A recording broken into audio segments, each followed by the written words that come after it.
behind. When asked about his ambitions, a very young politician, Mr. Sonko, I think I'm right in saying that he said he is interested in the presidency, but he's going to give 10 years to Uhuru Kenyatta, 5 years to William Ruto, and then he'll be in line. So in other words, there's a dynastic process here, and the likes of Dida, Kenneth, Martha Karua don't belong to it. Do you accept that? I see the reality of it, but I don't believe it.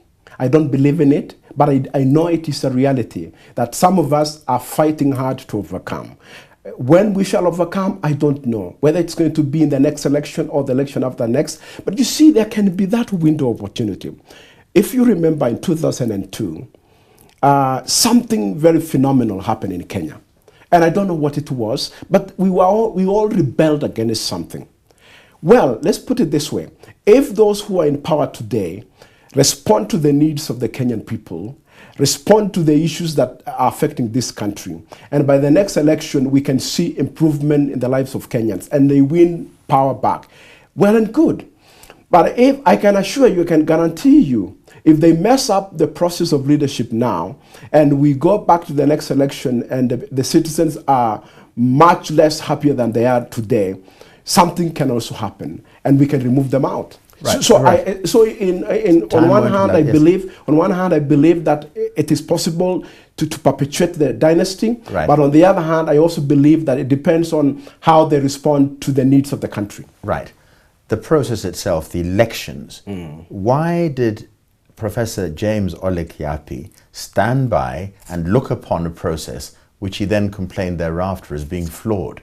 Why didn't you say, no, things are going really badly, this must stop? No, I think I talked... Why didn't you say the IBC is not ready? Why didn't you say the BVR machines aren't going to work? Listen, why didn't you say the computers are going to break down? These are all... Well, we do not accept this. Let me, John, number one, there are a lot of things I said, and some of them outside, the media. We had forums with IEBC, and we raised issues. And I want to give them credit because they managed one of the most complex elections in Africa and even in the world. So I am not at all saying that the election process was flawed, everything was terrible. I am saying that we, the so-called the third force, the playing field was not necessarily fair. And for all manner of reasons, money factor, special interest factor, media factor, all of this came to play together. As far as IEBC is concerned, I think they did their best, but I wish that they communicated more, and I wish that they will communicate more. And I always told them this, and I hope that they are listening, that they will win by talking to the citizens and telling us what is going on, notwithstanding all kinds of challenges and capacity issues.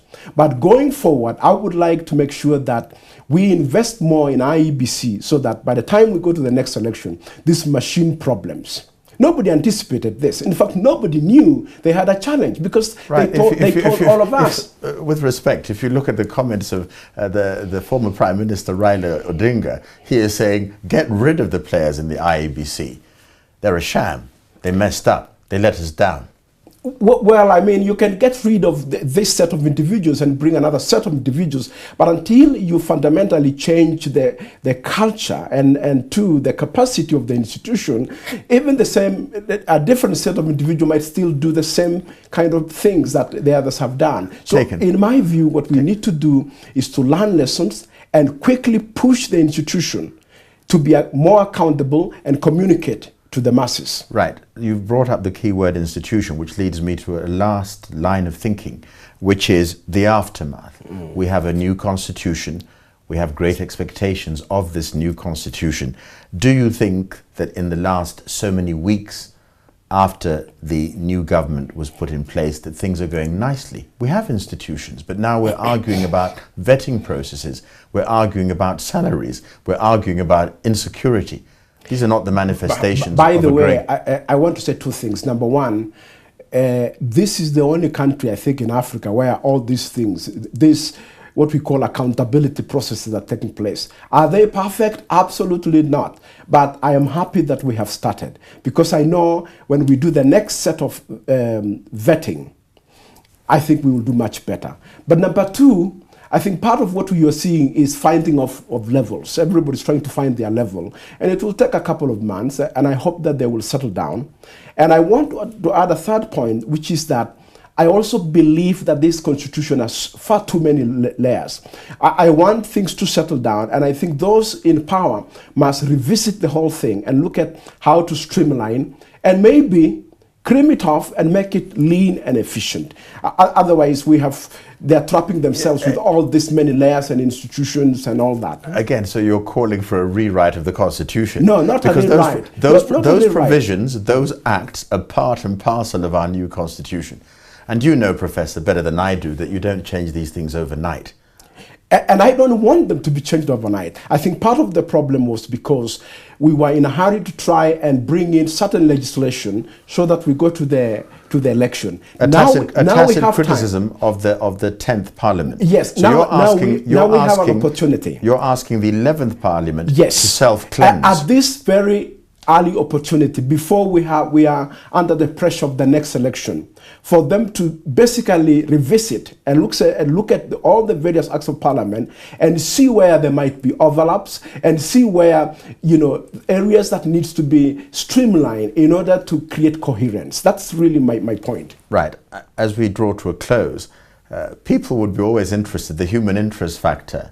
Watu watasema sasa Kiyapi ataenda wapi, ashaachishwa kazi, he's no longer a PS, what's he going to do now? First, remember that nobody removed me from work. I removed myself. Yes, exactly. I resigned because I wanted to run for president. And I'm asking very directly. And I don't ever regret that, having done that. Right. So what am I going to do? Remember that I'm a professor. Right. I'm going to do a lot of consultancy. I'm going to consult, not just in Kenya, but in the region. Right. I'm going to visit a bunch of countries within Africa. I'm going to help them with educational processes. I'm going to help them with issues of environment and climate change. I'm going to write books. I'm just about to finish one. I'm going to get busy because I have qualifications that I can use. And when this government invites me to contribute in whatever way, I shall discuss with them. And if there is... So you were asking me a question earlier on. Had you gotten into Parliament and been offered 540,000 shillings a month salary, would you have considered it adequate? That was pretty much what I was earning when I was a PS, and I was okay. Right. So I have never earned really much more than that. So you would have been content. When I was a professor... But nobody's complaining against within this house to say this is what we're earning. They're saying we want more. No, it's because there was a precedence. Right. It is because the 10th Parliament was given $10,000. I mean, 800,000 plus. Right. So and I really believe that we are not getting the argument. Everybody is sort of shutting everybody out. I would like to see the Salary Commission sit with the Parliamentary Commission and really look at a realistic level of income for members of Parliament. Right. I do believe it should be reviewed downwards, but I feel like that level also is a little bit too down. Right. So they have to get a right level. A level of compromise. A level of compromise, and that's where the solution is. Very last question. Yes. We've been talking about the process. We've been talking about the democratic process. You've given us courage. You've told us that we're doing very well compared to other nations. So how does James Ole Kiyapi see the democratic process growing? Do we see you again as a candidate in 5 years' time? Because you wouldn't have given up on your presidential ambitions. First of all, democracy is messy. But unfortunately, it's the best form of government we have. And I believe that we are making progress.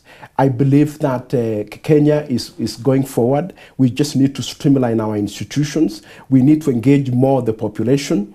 We need to move away from this tyranny of numbers business and tribalism thing and really go into issue-driven leadership. And yes, I'm still on. I don't know what exact role I will play in the next election, but I will be engaged in the leadership process.